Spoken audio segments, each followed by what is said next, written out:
Picture this. You're sipping your morning coffee, checking your emails when suddenly your inbox blows up with alerts. Your government agency has been hacked. Your university servers are down. Your company's network is compromised. And it's not the work of a lone hacker in a basement, but a well-funded, highly skilled cyber army backed by a powerful state. Welcome to the terrifying world of cyber warfare, where the battle for supremacy is fought not with bombs, but with bits and bytes. Today, we're diving deep into the most dangerous zero-day exploit of the year, vulnerability so critical that it shook the cybersecurity world and affected over 400 organizations worldwide. We're talking about SharePoint, the ubiquitous Microsoft server platform used by everyone from the U.S. Nuclear Security Administration to small businesses. Imagine waking up to find your government agency, your university, your company already hacked. Not by a teenager in a basement, but by an elite, state-backed cyber army. That's not fiction. That's SharePoint in July 2025.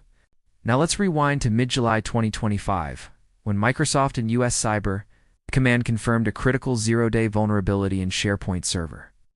For those in the know, the name of the game is CVE 202553770, but don't let that mouthful confuse you. This flaw allowed unauthenticated attackers, no login needed, to run remote code and effectively take full control of a compromised system. And that wasn't all. A second bug, CVE 202553771, slipped in an authentication bypass right under our noses, hiding in a SharePoint URL. Together, they formed what the cybersecurity world now calls the ToolShell chain.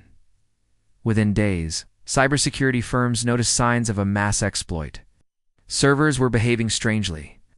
Web shells like spinstall0.aspx began appearing on compromised systems. Soon it became clear that companies were not just losing data, they were being held hostage. Even the U.S. National Nuclear Security Administration felt the heat. Yes, even the agency in charge of maintaining America's nuclear arsenal got hacked. But who was behind this elaborate cyber siege?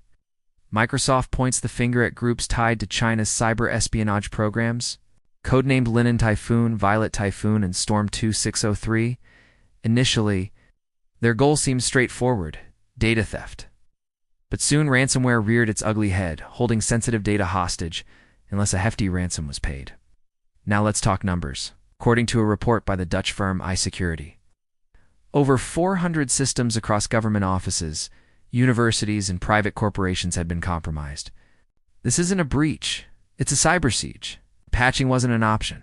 Attackers could steal machine keys, allowing them to return anytime, even after a patch. Microsoft's emergency response came in the form of security updates for SharePoint 2016, SharePoint 2019, and SharePoint Subscription Edition. But for those running older versions, SharePoint 2013 or 2010, no patch, no support, just exposure. Microsoft's blunt advice: disconnect your server from the internet and hunt for rogue files. And here's why. The fallout from this exploit highlights the urgent need for vigilance. Even trusted enterprise software used by governments and corporations alike can be weaponized. It's not just about data anymore. It's about access, control, secrets, and the attack surface is vast. If you use Microsoft products in your workplace, especially SharePoint, you need to be proactive. So what can you do? First and foremost, stay updated. Apply those security updates as soon as they're released. Secondly, monitor logs for strange requests. Look out for anything related to toolpain. ASP's display mode equals edit. And finally, hunt for rogue files. Any unfamiliar scripts, PowerShell commands running from IIs, these are your red flags. Be vigilant. The exploitation of SharePoint is a stark reminder that in the ever-evolving landscape of cybersecurity, no one is safe. As we navigate this digital battlefield, knowledge is our strongest weapon. So stay informed, stay protected, and stay prepared, because the only constant in this war is change. That's it for today. But remember, this is your benefit buddy. We bring the truth about cybersecurity and digital threats so you can stay ahead of the curve. Subscribe for more updates. Let's stay safe together. See you next time.